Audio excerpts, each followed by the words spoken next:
Com uma bolsa cheia de núcleos de monstros, o protagonista conversa com seu ego, dizendo que poderia jurar estar aterrorizado por um mísero orc, e hoje está cheio do núcleo deles. Ele fica feliz por finalmente estar ficando mais forte. E olha para o anel, que é o seu ego disfarçado, dizendo que se não fosse por ele, não teria evoluído tanto. Voltamos um mês atrás, onde o protagonista se encontra em algum lugar escondido na floresta. Abrindo a janela do sistema, ele lê os atributos e fica feliz por não ter ido à torre assim que acordou, e também por não ter sido um mero sonho. Mas ele sente um calafrio, ao pensar que a sua irmã provavelmente irá o repreender por ter ido para a torre logo após ter ganho alta. Deixando isso de lado, ele fecha os punhos, dizendo que não ficará parado, agora que algo finalmente mudou, depois de 5 anos. Pensativo, ele imagina formas de convocar o ego com quem ele havia formado um contrato e como fará isso. Quando uma ideia passa pela sua cabeça, e ele a coloca em prática imediatamente. Ele faz alguns movimentos aleatórios com o braço, parecendo uma transformação de desenho animado. Dando um passo para o lado e completando a pose, ele coloca a mão no rosto. Finalizando o teatro, ele aponta a mão para baixo e grita: "Ego Rue". Nada acontece, e envergonhado, ele finge que seus cadarços desamarraram e tenta disfarçar o vexame. Abaixado em um canto, ele diz que está aliviado por essa ser uma área secreta e que ninguém conhece aquela área. Chateado, ele se pergunta novamente como se convoca o ego, e que até mesmo deu um nome, Rue, para aquela voz de merda. Tendo o seu nome chamado, o sistema diz que Rue está sendo convocada, e aparece uma esfera flutuando no ar, logo acima dele. Animado, ele encara a esfera, enquanto o sistema diz que Rue ainda não tem um formato, e diz que pela falta de habilidade do jogador, a habilidade de Rue será escolhida aleatoriamente. E que para tomar uma forma física, Rue irá absorver os materiais ao redor à sua escolha. O protagonista não entende direito o que o sistema quis dizer com isso. De repente um vento começa a soprar em direção à esfera. O vento se intensifica, formando um vórtex com a esfera no centro. A pressão fica tão forte que começa a sugar tudo, inclusive o protagonista. Desesperado, ele tenta segurar sua bolsa, dizendo que ela custou mais de $5.000. Mas, ignorando o protagonista, o ego intensifica a pressão ainda mais. Com toda essa pressão, o vórtex engole até mesmo as roupas do protagonista. Ainda mais desesperado, ele tenta segurar a sua roupa íntima, pedindo por favor para que deixe ao menos isso para ele. Depois de muita turbulência, a esfera para de absorver itens ao seu redor. Depois de alguns segundos assimilando, ela emite um brilho ofuscante. E explode como uma granada de energia, podendo ser vista de muito longe pela floresta.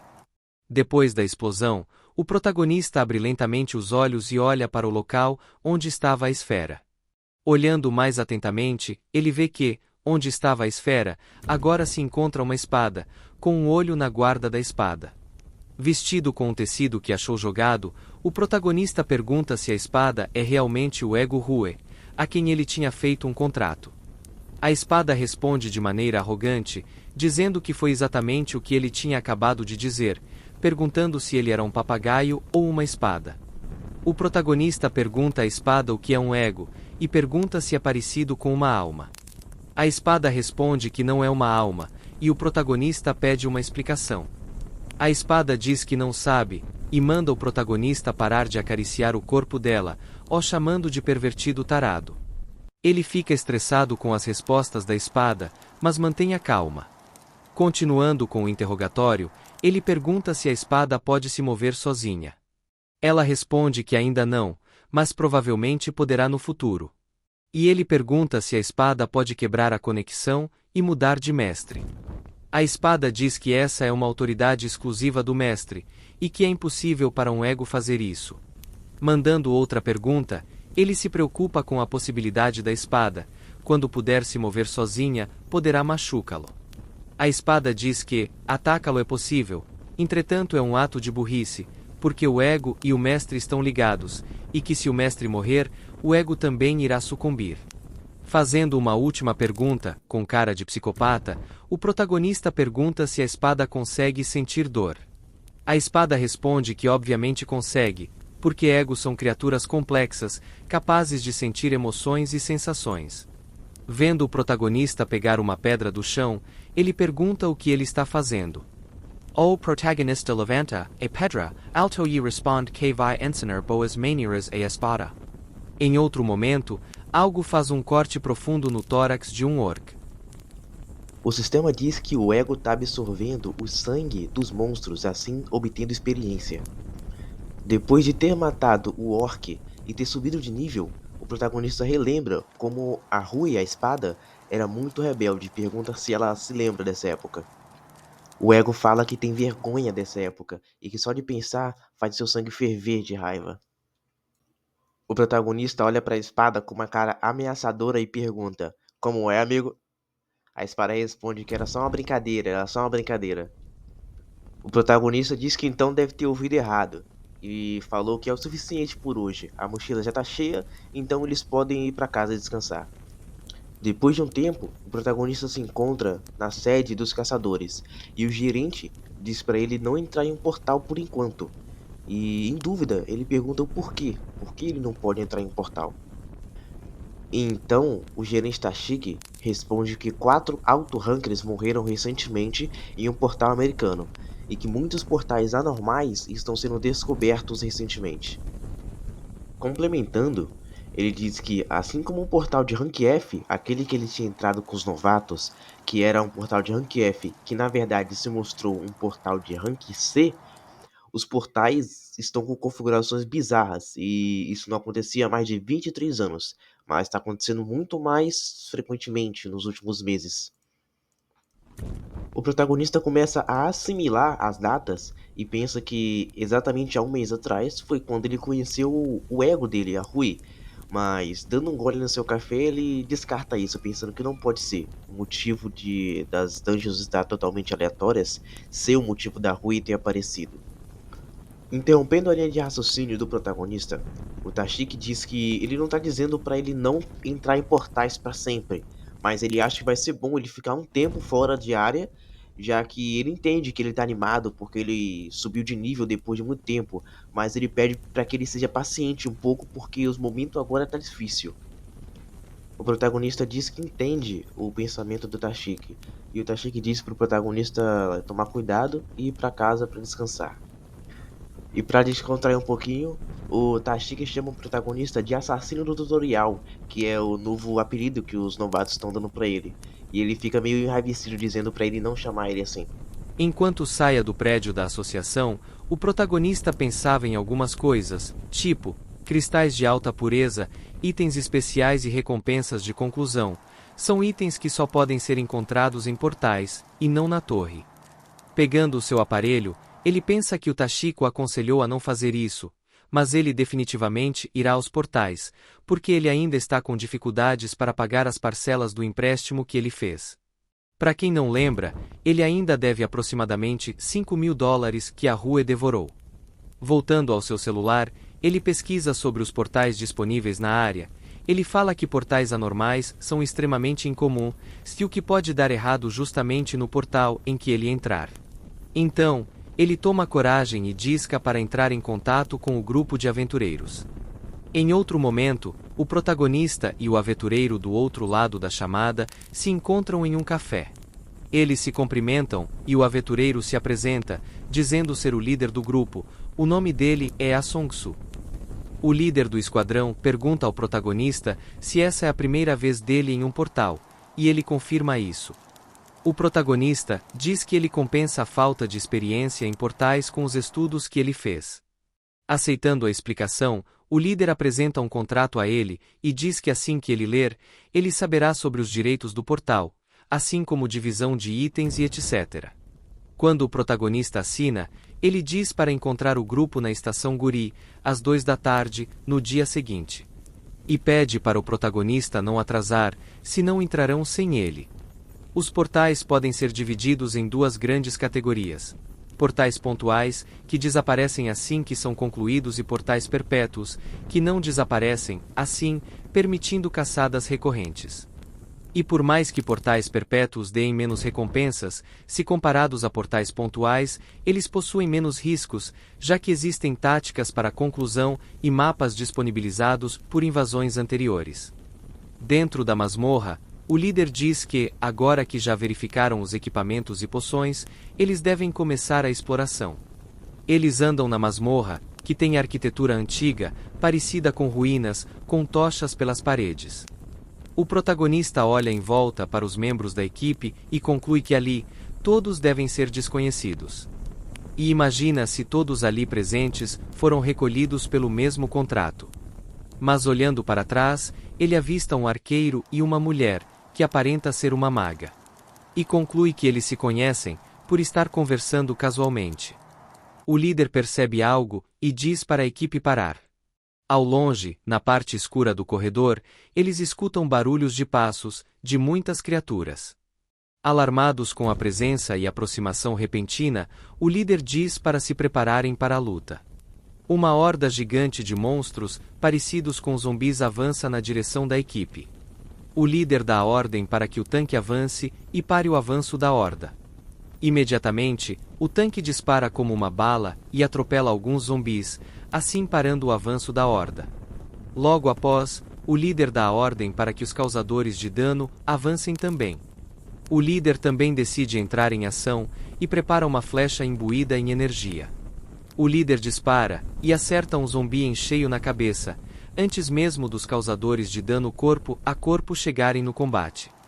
O espadachim chega ao alcance dos zumbis e desfere um ataque no trapézio de um deles, prosseguindo para um chute em seu abdômen para criar distância.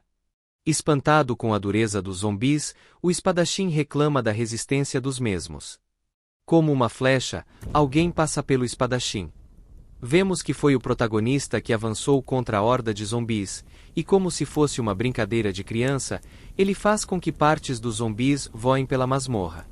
Os demais membros da equipe veem o protagonista acabando com os zumbis e ficam surpresos com o acontecimento. Logo após acabarem a luta, eles param para descansar, e dois membros da equipe começam a bajular o protagonista, dizendo que se não fosse por ele, a equipe estaria em apuros. Eles perguntam ao protagonista se ele não era nível 7, e diz que sente como se estivessem sendo carregadas. Ele responde, dizendo que só teve sorte. E eles dizem que o protagonista não precisa ser tão humilde. Eles dizem que o protagonista teve o papel mais importante há pouco, derrotando o boss intermediário. E eles pedem para que o protagonista os convidem, caso pense em atacar outros portais, e ele sorri sem jeito. O protagonista pensa que ele está sendo formal demais, e apresenta sinais de que ele está tentando se mostrar frente ao líder do grupo. Interrompendo o pensamento do protagonista, o tanque diz que, graças ao protagonista, a exploração de hoje será tranquila. O protagonista pensa que eles não estão errados. Acabando com o momento de descanso, o líder dá a ordem para que a equipe continue a caçada. O protagonista pergunta para o ego se ele está pronto, mas a espada responde que sangue de zumbi tem um gosto horrível. Ele tranquiliza a espada, dizendo que logo estarão na sala do chefe final, então era só esperar. Enquanto isso, o tanque e o espadachim aparentam estar conversando sobre algo. E apresentam um sorriso malicioso, com intenções ruins. A equipe para em frente à sala do boss, que mais aparenta ser um jaula. O protagonista se pergunta se essas grades são responsáveis por manter o boss preso. O líder do grupo diz que vai ensinar a tática para derrotar o Vigia Talen, o boss. Quando ele iria começar a falar sobre a tática, alguém o interrompe. Quem o interrompe é o tanque, e ele diz que todos pesquisaram sobre a masmorra antes de virem ao portal, então não precisam da explicação. E diz para se apressarem. O líder diz que sabe disso, mas os lembra que estão dentro de um portal, e que um pequeno erro de qualquer um ali pode resultar na morte de todos. O tanque estala a língua e reclama do líder ser irritante. Vendo isso, a suposta maga fica irada com ele. Mas o líder chama a atenção dela com um olhar. E ela rapidamente entende o significado e se acalma. Ignorando o tanque, o líder diz que vai explicar de novo, mas essa ação não passa desapercebida pelo protagonista, que pensa que isso foi estranho. Depois da explicação, eles adentram a sala do boss, quebrando as grades, e comentam que ele é maior do que imaginavam. O líder então prepara uma flecha explosiva para iniciar a batalha, e avisa aos demais membros da equipe para ficarem preparados. Ele carrega o arco e dispara a flecha, que viaja em rápida velocidade em direção ao boss. A flecha atinge em cheio ao alvo, começando, assim a batalha. O boss fica furioso e desperta, virando para a equipe com raiva, dando um grito poderoso. Sem se deixar atordoado, o tanque avança em direção ao boss, soltando um grito também. O boss prepara um golpe em direção ao tanque. O golpe acerta em cheio ao escudo do tanque, mas ele consegue parar o punho do boss por um momento. No outro, ele é lançado voando para o outro lado da sala, enquanto os causadores de dano corpo a corpo avançam. Nessa abertura disponibilizada pelo tanque, eles deveriam causar o máximo de dano possível. Os dois avançaram, causando múltiplos cortes superficiais no boss. Enraivecido, ele entra no modo Berserk, para entrar na segunda sua fase. Ele se encolhe para acumular energia, assim criando uma abertura que dá vantagem para os caçadores. Depois que ele passar para a segunda fase, as defesas do boss irão se triplicar, fazendo com que ataques normais não causem dano. Aproveitando a abertura, o protagonista salta de sua posição. No meio do salto, o sistema aparece para o protagonista. A janela diz que a taxa de sincronização com o ego Rue aumentou, e que agora, o protagonista pode usar os poderes do ego com mais eficiência. E então ele atinge o boss final, causando um dano crítico, fazendo com que raios saiam da área de impacto. Depois desse golpe, uma janela do sistema aparece, dizendo que eles derrotaram com sucesso o boss final do portal, ganhando experiência. Por matar o boss com um único golpe, você adquiriu experiência extra. Ninguém acredita no que acabou de acontecer, nem mesmo o protagonista. E ele também adquiriu uma habilidade chamada canibalismo, que recupera a vida ao se alimentar de cadáveres. Animados com o que acabou de acontecer, o tanque pede o contato do protagonista, e o outro causador de dano pede também. Cortando esse clima, o líder de equipe diz que o boss dropou uma adaga da paralisia. Eles ficam animados, pois mataram o boss facilmente e ainda droparam um item. E como estava definido no contrato, eles irão girar um dado para decidir quem fica com o item. O tanque, como uma cobra, chega ao protagonista e o pergunta se não era ele quem deveria ficar com a adaga. Ele acha estranho o tanque ter mudado a forma que fala com ele, de formal para informal, de um momento para o outro. Continuando com a persuasão, ele diz que o protagonista fez o trabalho inteiro praticamente sozinho, e diz que ele e o outro causador de dano irão pressionar o líder, pedindo para que o protagonista colabore. Abaixando sem dar uma resposta, ele pensa que se fizesse isso, não teria o reconhecimento do líder, pois assinou o contrato. Em pensamento, o protagonista diz que graças a ter sido guia por 5 anos, ele se tornou capaz de julgar o caráter dos outros facilmente. E diz que já tinha percebido o plano dos dois há muito tempo. Por outro lado, ele também não confia no líder, pois a garota misteriosa não fez nada pelo portal inteiro. O líder diz que vai começar a dividir os saques, enquanto o protagonista pensa que todos estão escondendo algo. O líder diz que vai pegar o dado para que possam fazer com o que estava descrito no contrato. Mas antes que ele comece, a dupla faz sinal um para o outro. E num piscar de olhos, eles somem de suas posições. Pegando a adaga do chão, ele avança. Com um sorriso sinistro e uma velocidade alta, ele corre em direção ao líder. O líder nem mesmo percebeu sua aproximação, e a adaga estava perto de tirar a sua vida. Quando o protagonista intervém na rota dele e o impede de continuar. Usando uma técnica de judô, ele o lança para cima. Ele o derruba no chão, fazendo com que ele perca o fôlego no momento. Pensando que poderia morrer se fizesse uma ação errada, o tanque pergunta se o protagonista não entendeu o plano deles. Desesperado, ele pede para que o outro causador de dano faça alguma coisa. Com medo e desesperado com a situação, ele fica travado no local, sem conseguir tomar uma decisão. Em pensamento, o protagonista imagina que passo muito perto de um membro da equipe morrer. Enquanto o tanque dizia que era brincadeira. O protagonista complementa, dizendo que não era o líder que morreria, e sim o tanque.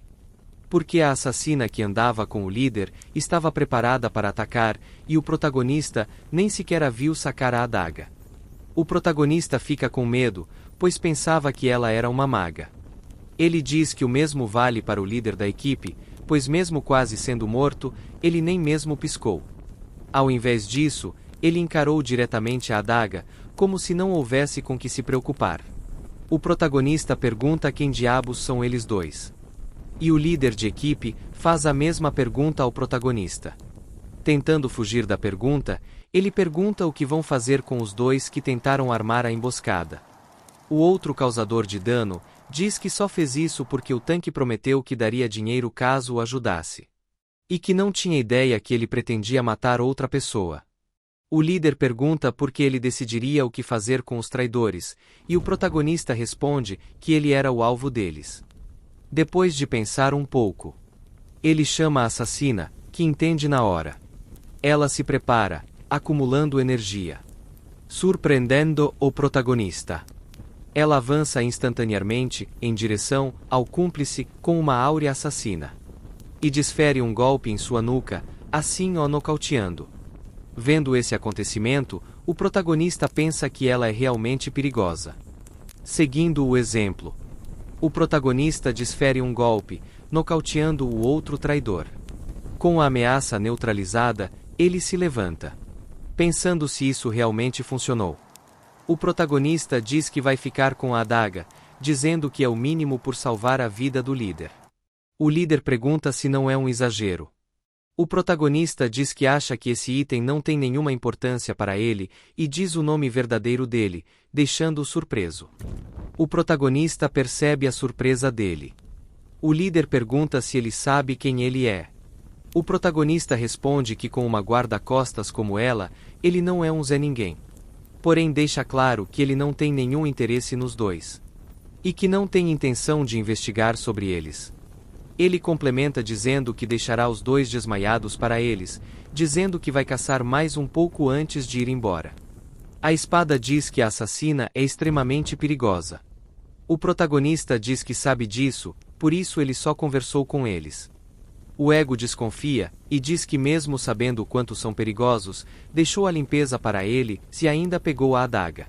Mas o protagonista argumenta que meio que salvou a vida dele, então é justo. E que graças a isso, eles puderam ficar caçando. E pergunta à espada como ela está se sentindo, absorvendo a vida dos cadáveres. A espada responde que acha o gosto de zumbis horrível. E então o protagonista diz que eles vão embora, pois não há mais zumbis para absorver. O protagonista diz que Rue absorve status dos monstros, agilidade dos goblins, força com orcs e vitalidade com zumbis. E que por isso tem status alto para o seu nível. Antes de ir embora, ele diz que vai checar a sala do boss. Na sala de recompensas, há um espaço cinza para o qual você pode se teletransportar usando o cadáver do porteiro. Mas quando estava prestes a tocar o corpo do boss, ele percebe uma parte da parede brilhando e pergunta à espada se aquilo estava ali antes. Ela responde que não, e o protagonista acha estranho. Inspecionando a parede, ele diz que parece ser oca. Invocando a espada, ele pergunta se deve quebrar a parede, e a Rue confirma. Ele prepara o golpe, mas o ego pede para ele parar no meio do caminho, porém era tarde demais. Ele destrói a parede com um único golpe. O protagonista tenta dispersar a poeira levantada pelo golpe, perguntando o que a Rue estava tentando dizer. Ela responde ego, e o protagonista não entende. Ela responde que acha que consegue sentir outro ego dentro da sala escondida. O protagonista pergunta se realmente tem um ego em um local como esse. Algo em meio à poeira começa a emitir um brilho. 100 likes para a continuação.